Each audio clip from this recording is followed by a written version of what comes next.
Assalamualaikum teman-teman, selamat berjumpa lagi dengan saya Abdurrahman.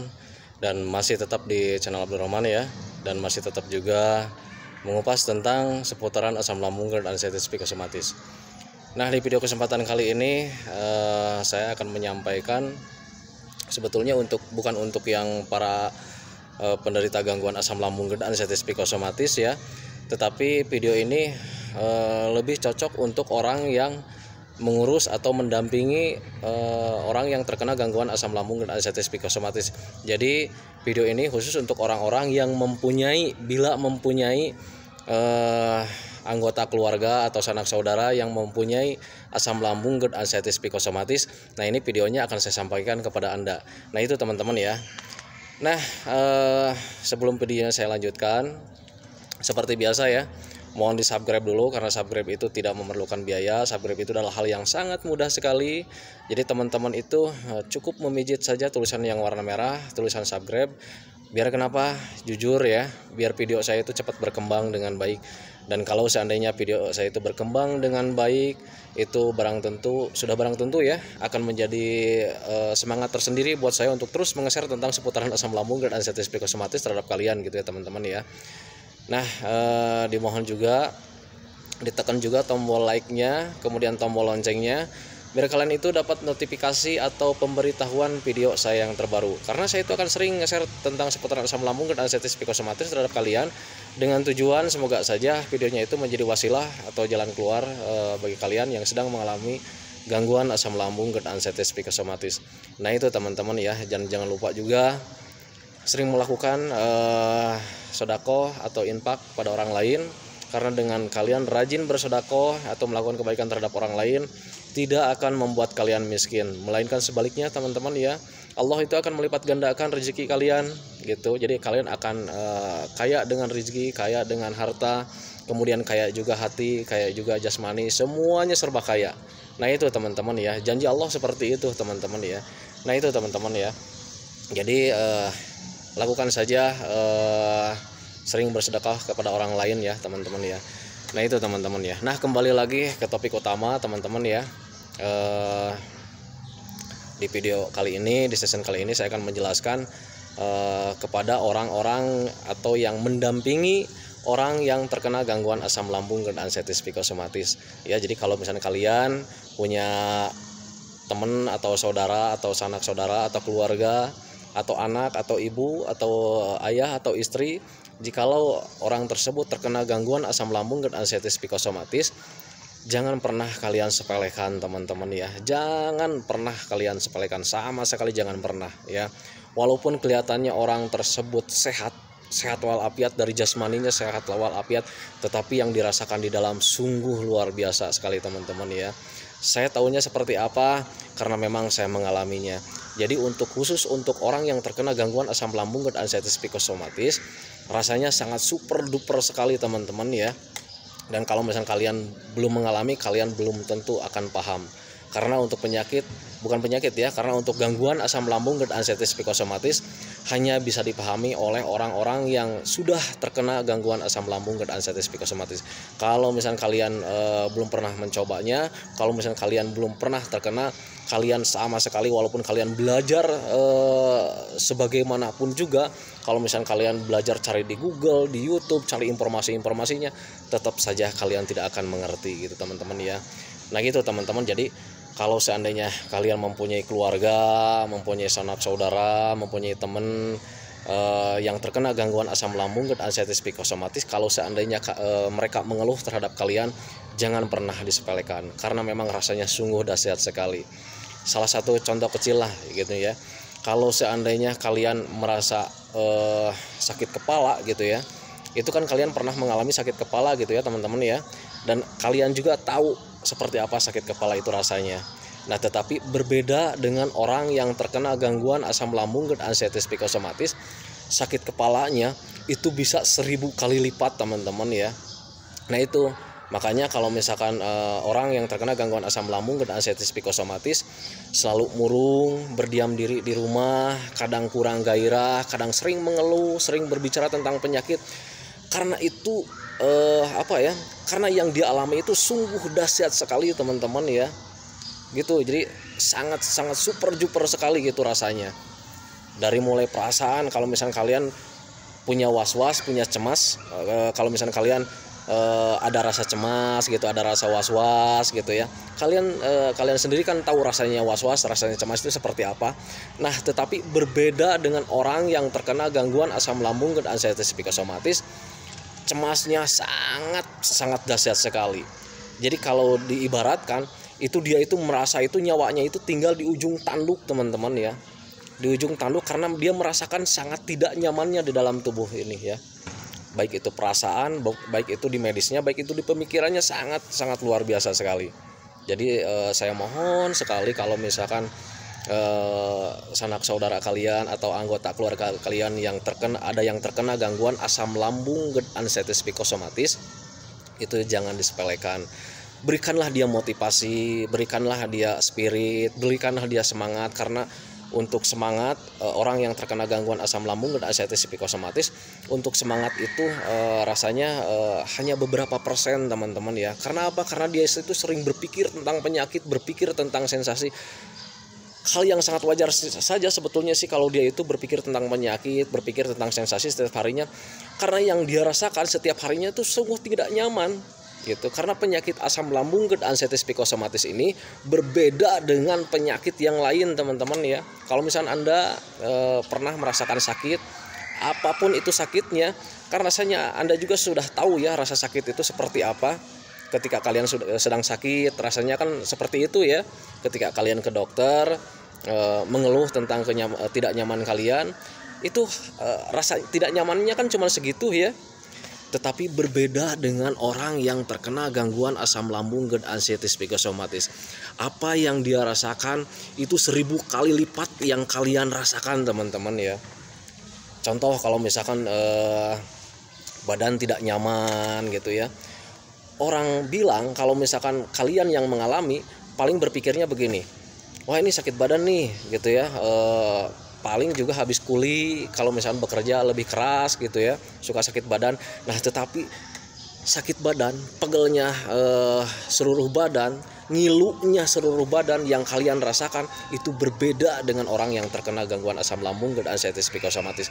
Rasanya bagi orang yang terkena gangguan asam lambung GERD anxiety psikosomatis itu bisa 1000 kali lipat teman-teman ya. Itu ya. Makanya saya jelaskan kepada kalian supaya kalian itu tidak pernah menyepelekan penyakit orang tersebut teman-teman ya.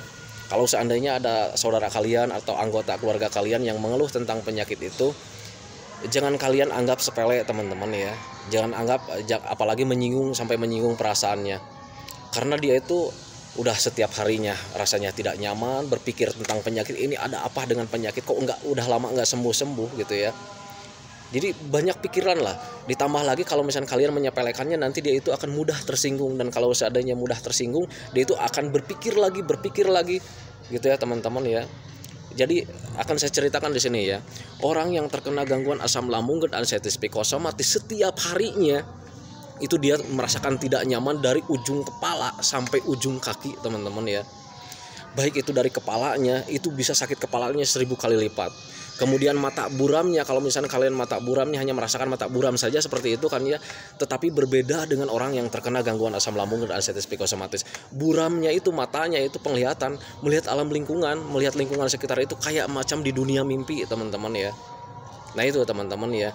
Terus ada rasa tidak nyaman bagian kepala kiri dan kanan. Kemudian kupingnya itu selalu bergemuruh gitu teman-teman ya. Kemudian selalu mengalami pilek, flu, dan pilek dan flu itu berbeda dengan pilek orang-orang biasa teman-teman ya. Sangat tidak nyaman sekali. Apalagi kalau misalkan sudah datang yang namanya sesak napas gitu ya. Yang namanya datang sesak napas itu rasanya tidak nyaman sekali teman-teman. Rasanya kita itu mau end teman-teman ya. Padahal sebetulnya tidak ya. Padahal sebetulnya tidak, cuman rasanya memang seperti itu karena penyakit ini, gangguan asam lambung dan anxiety psikosomatis, rasanya berbeda dengan penyakit yang lain. Makanya tolonglah jangan disepelekan teman-teman ya.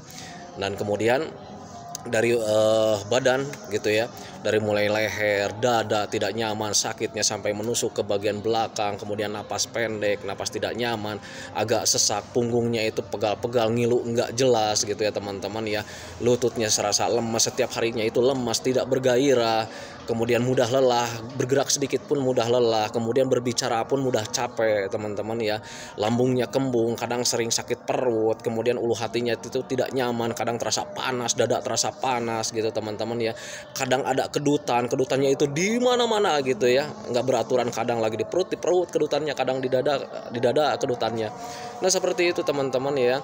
Jadi setiap harinya jangankan di siang hari, jangankan di pagi hari, siang hari, sore hari, bahkan sampai menjelang tidur pun dia merasakan sensasi yang tidak nyaman teman-teman ya.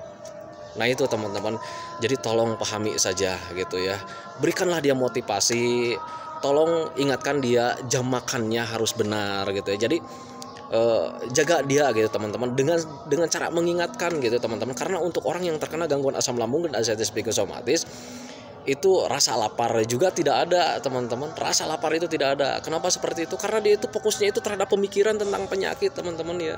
Jadi tolong diingatkan dia, kasih bimbingan dia itu. Kalau misalnya sekarang jam makan, udah waktunya jam makan, ingatkan saja dia, hei waktunya makan ini sekarang, minumnya yang banyak ya, jangan terlalu banyak pikiran. Berikan dia hobi yang menyenangkan, suruh dia melakukan hobi-hobi yang menyenangkan. Jangan dikasih beban pemikiran. Kenapa jangan dikasih beban pemikiran? Karena memang sekarang dia itu pemikirannya itu lagi ruwet ya, memikirkan tentang penyakit, memikirkan tentang sensasi. Apalagi kalau misalnya kita kasih masalah, jangan teman-teman, kasihan ya. Nah itu teman-teman ya. Jadi saya katakan sekali lagi, ini khusus video untuk orang-orang yang mendampingi orang yang terkena gangguan asam lambung dan ascites psikosomatis. Kenapa saya membuat video seperti ini? Karena banyak sekali orang yang mengeluh terhadap saya, Pak gimana cara menyampaikannya terhadap keluarga, Pak bagaimana cara menyampaikannya terhadap atasan saya, Pak bagaimana cara menyampaikannya terhadap teman-teman saya. Toh kenapa ya saya itu sakit, sekarang itu saya tidak nyaman, tetapi mereka itu menyepelekan saya, mereka itu menganggap saya itu lebay, katanya saya itu baik-baik. Nah seperti itu teman-teman. Jadi akhirnya saya membuat video seperti ini biar orang-orang yang ada di lingkungan sekitar itu bisa paham, bisa mengerti teman-teman ya. Salah satu contoh itu teman kita itu ada Mbak Lydia kalau nggak salah ya, Mbak Lydia dari NTT. Kemudian ada juga teman saya itu, teman kita itu yang dari Kalimantan kalau saya itu, dia itu penjual kain, penjual celana, penjual pakaian. Dia itu jangankan orang lain nih ya, jangankan orang lain, anggota keluarganya saja juga kurang mengerti tentang penyakit dia. Jadi dia itu dianggapnya itu alasan saja gitu ya, lebay, terlalu merasa-rasa gitu.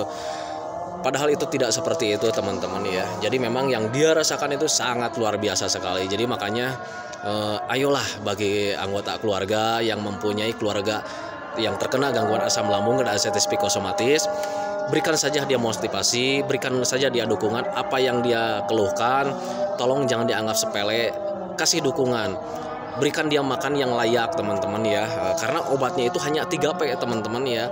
Pola makannya dijaga, kemudian pola hidupnya dijaga, pola pikirnya dijaga. Nah seperti itu teman-teman ya. Jadi ingatkan saja dia, kalau untuk 3P sebetulnya dia itu sudah tahu teman-teman ya, karena sering menonton video seperti ini. Karena orang yang terkena gangguan asam lambung dan ascites psikosomatis, hal yang paling nyamannya itu nonton video seperti ini teman-teman ya. Dan itu sangat bagus sekali. Kenapa seperti itu? Kalau seandainya dia nonton video seperti ini, dia itu akan tenang bawaannya. Dan kalau seandainya dia tenang, asam lambungnya itu akan mulai stabil.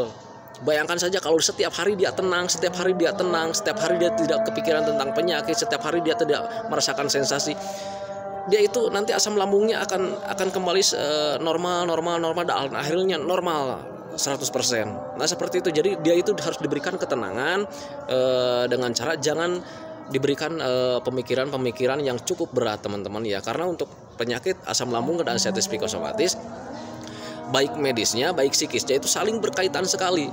Ketika psikisnya berjalan, ininya jalan, asam lambungnya pasti naik.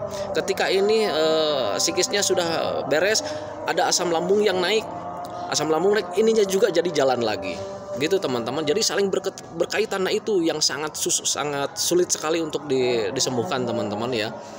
Dan sebetulnya kalau orang yang terkena gangguan asam lambung dan anxiety psikosomatis, kalau bisa sudah memahami ke sana, itu sebetulnya akan gampang sekali diobati. Tetapi orang yang terkena gangguan asam lambung dan anxiety psikosomatis biasanya akan sulit untuk merubah pemikiran dan medisnya. Akan memutus tali psikis dan medisnya itu akan sangat sulit sekali. Karena kenapa? Karena perasaannya sangat sensitif sekali, teman-teman, sangat sensitif sekali. Ketika ada yang dirasa, kalau misalnya kalian ada yang dirasa di badan, itu kalian akan merasa cuek, teman-teman. Tetapi untuk orang yang terkena gangguan asam lambung dan anxiety psikosomatis, apapun yang dirasa itu selalu dipikirkan dengan keras, teman-teman. Karena apa? Karena rasanya memang 1000 kali lipat. Rasanya 1000 kali lipat. Jadi wajar saja kalau misalkan dia itu kalau sedang mengalami sensasi yang datang, itu selalu dipikirkan. Wajar saja. Karena apa? Karena sensasi yang datang itu berbeda dengan sensasi ketika datang kalian sakit. Berbeda sekali, rasanya 1000 kali lipat. Jadi wajar saja kalau misalkan dia itu selalu memikirkan tentang penyakit. Wajar saja gitu. Justru kalau ketika dia sedang merasakan seperti itu, biar dia itu tidak berpikir yang jauh, berpikir yang lain-lain, berpikir tentang bahaya, makanya kita harus temenin, teman-teman, kasih motivasi. Kalau seandainya dia mengeluh, aduh ini saya lagi tidak nyaman nih, saya lagi was-was, berikan saja air minum, teman-teman ya, air minum hangat ya, biar dia duduk tenang sambil minum pelan-pelan, ajak ngobrol. Bilang saja ini tidak berbahaya, karena memang tidak berbahaya sebetulnya, hanya rasanya saja gitu. Hanya rasanya saja 1000 kali lipat. Bilang saja, berikan saja motivasi sama dia. Ini tidak berbahaya loh, tenangkan saja gitu. Yuk kita bermain hobi gitu ya. Usahakan dia itu supaya tersenyum, usahakan dia itu supaya senang gitu. Soalnya dengan senyum, dengan senang, itu lambat laun asam lambungnya turun, asam lambungnya normal lagi. Kalau seandainya dia normal lagi, asam lambungnya, sensasinya akan mulai hilang sedikit-sedikit, teman-teman ya. Biasakan seperti itu, teman-teman ya. Nah itu, teman-teman, jadi saya mohon sekali bagi teman-teman yang mempunyai anggota keluarga yang terkena gangguan asam lambung dan anxiety psikosomatis, saya mohon beribu-ribu mohon, tolong jangan disepelekan dia. Kenapa saya berbicara seperti ini? Karena memang saya mengalaminya. Waktu itu sangat menderita sekali saya juga ya. Sangat menderita sekali, teman-teman ya. Jadi jangan disepelekanlah dia. Dia itu butuh dukungan, teman-teman ya. Dan untuk Mbak Lydia, saya mohon Mbak Lydia, kalau misalkan kalian disepelekan di mana-mana tentang penyakit kalian, belajarlah mulai dari sekarang masa bodoh dengan penilaian orang ya. Kalau misalnya orang menilai, wah kamu lebay nih dengan penyakit ini, biarkan mereka berkata seperti itu, biarkan, karena mereka itu yang tidak terkena gangguan asam lambung dan anxiety psikosomatis tidak akan merasakan seperti apa penderitaannya. Karena apa? Karena mereka itu belum pernah mengalaminya ya. Nah kalau misalnya Mbak Lydia mau sharing atau mau curhatlah, sharinglah sama orang-orang yang sudah sembuh. Banyak sekali itu di YouTube, di channel-channel itu banyak sekali. Saya nggak peduli dengan channel saya. Kalau misalkan saya sibuk, cari channel yang lain tentang seputaran asam lambung dan anxiety psikosomatis ya. Banyak sekali. Jadi nontonnya itu boleh ditanyakan, harus dipahami. Jadi belajarlah mulai sekarang itu, belajar masa bodoh. Yang penting Mbak Lydia itu sekarang fokus sama penyembuhan, fokus sama metodenya agar Mbak Lydia itu cepat membaik. Nah itu, teman-teman ya. Oke teman-teman, videonya saya hentikan karena memang sini sekarang sudah ada maghrib, saya harus ke masjid ya. Jadi titip sama teman-teman yang mempunyai anggota keluarga yang terkena gangguan asam lambung dan anxiety psikosomatis, tolong jangan disepelekan ya. Dan bagi teman-teman yang terkena gangguan asam lambung dan anxiety psikosomatis, ketika kalian sedang merasakan sensasi kemudian tidak ada yang mempercayai, tolong tunjukkan video ini ya sama orang yang menyepelekannya ya. Nah itu teman-teman ya, jadi agar semoga saja dia paham gitu ya. Nah itu teman-teman, karena waktunya sudah maghrib, saya mohon maaf sekali, waktunya hanya terbatas, tetapi saya doakan kalian cepat membaik, cepat sembuh total. Bagi orang yang terkena gangguan asam lambung dan anxiety psikosomatis, cepat membaik, cepat sembuh total, amin ya rabbal alamin ya. Dan bagi orang-orang yang mempunyai anggota keluarga yang terkena gangguan asam lambung dan anxiety psikosomatis, tolong pahami saja orang tersebut, berikanlah motivasi. Kasihan ya, orang tersebut sangat menderita sekali. Assalamualaikum warahmatullahi wabarakatuh.